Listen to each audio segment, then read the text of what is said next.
I am back, and I am talking with Mike Pryde of Chapter2 Bikes. Now, I'm sitting here in Vancouver at PEZ HQ, and I'm actually talking to Mike sometime in the future because he's halfway around the world in New Zealand. Mike, exactly where are you right now? So I'm actually sitting in my living room. Since COVID, I've actually started working from home. This is my home office, and I'm here in Auckland, New Zealand. Mike, the first question I've got for you is that bike actually a permanent fixture in your living room?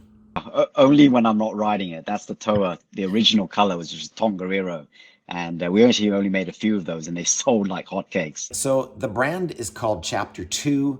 We've seen it here on PEZ a couple of times before because we've reviewed some of your bikes. And you've been in the cycling business for a number of years now, but before that, you were in the sailing business working with your dad, who is Neil Pryde and founder of a really famous sailing brand that a lot of my readers will know, I'm sure. How did Chapter2 come to exist? We designed everything around being boutique and creating a business model that we can actually scale in an appropriate way. So one of the first decisions that we took was that we would be a frame set only business. And the great thing about that is that, with a frame set only business, we can also ship these products all around the world by DHL really cost effectively. And I guess the other way that we kind of have structured Chapter2 is that we've designed everything to be much more approachable and much more personal. And that means that any dealer or consumer that's interested in Chapter2, they actually talk to me personally. As a boutique brand, what are the benefits that you can offer consumers that the larger brands can't or just won't?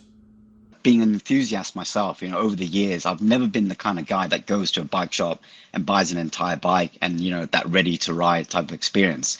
So I kind of wanted to mimic my personal experience as a cyclist and let the consumer choose. So we've actually tried to make the accessibility of Chapter2 to both dealers and consumers as easy as possible. And I think with modern technology now and logistics, it's really changed the way we do business. So we're living in a time right now where prices for everything are rising around the world. And the option for some readers to buy a brand new bike isn't as close to them as it used to be. So upgrading the bike, traditionally meant something like maybe a new set of wheels or upgrading your cockpit. But the other thing you can absolutely do is upgrade the frame and keep and work with the existing group set and wheels that you've got. Actually, that's a really interesting point that you made, because we actually saw through COVID, when we were able to continue delivering product throughout COVID, that a lot of customers who couldn't find group sets, who couldn't find wheel sets, they were happy to go through that upgrade process by just changing the frame set. So, our business actually flourished through COVID and we did very well. And I think this idea that you can actually have a new bike without the full expenditure of all the group set and the wheels becomes a really kind of appealing prospect for a consumer. So then, Mike, how does Chapter2 as a boutique brand really benefit consumers? When we designed and developed the Chapter2 business, we wanted everything to have that very personal, boutique, almost custom-made feel to it, but yet it's at a fair price. When you go on your local group ride, everybody is riding one of the bikes from the Tour de France, from the big four that we all know of. And those customers are jumping off those big brands and buying our bikes because they love it. They get the idea that they can have something very unique and very personal, and in our opinion, at least, at a very fair price. The great thing about Chapter2 is that you really can have everything, right? You can have the best wheel set that you can afford, the best group set, and there isn't somebody in the background trying to pick and choose every component. I mean, I know from years and years of cycling, when you buy a new bike, the first thing that people do is they throw the saddle away. I mean, why would you want a saddle that somebody else has picked for you when it's such a personal thing? Carbon bikes now have been around for getting close to around 20 years or so, and the production techniques have really evolved to a place where just about anyone has access to the same manufacturing capabilities and even design ideas that everyone else does. So the bikes have kind of leveled out a little bit in terms of competitive advantage, but that doesn't stop new brands from getting involved and offering something different. So my question for you is, what does Chapter2 offer for consumers that's different from the other brands?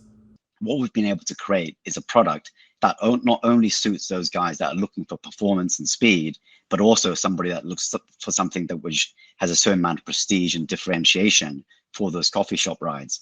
So I think we've succeeded in both levels. One thing I really like about the bikes is the way you guys have finished them. There's some really beautiful color choices, some really beautiful artistic designs inspired some of the indigenous artists over in New Zealand. You have access to like all of these bikes and you've ridden them all. What's your favorite? Which one do you like the best? We're trying to design real bikes for real people. And what that really means is that if you look at the marketplace, right, there's a lot of big brands. They're heavily invested in, tour teams, racing at the world tour and stuff like that. When you're designing a bike for an elite athlete, racing at the highest level and designing something that actually is more applicable and practical for normal people, it's a very different proposition. Well, so with that in mind, we've designed the Coco, which is our aero road bike.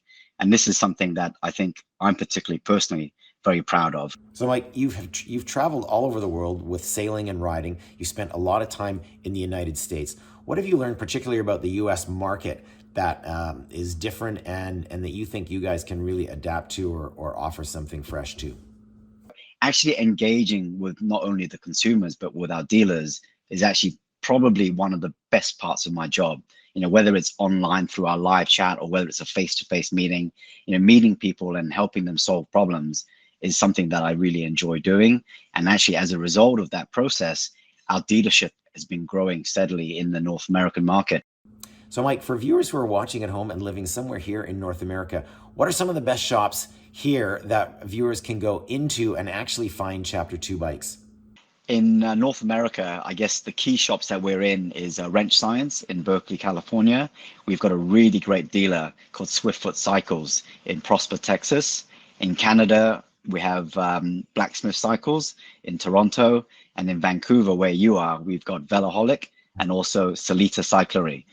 They are great dealers and they really build some of the most beautiful Chapter 2s that you'll see anywhere.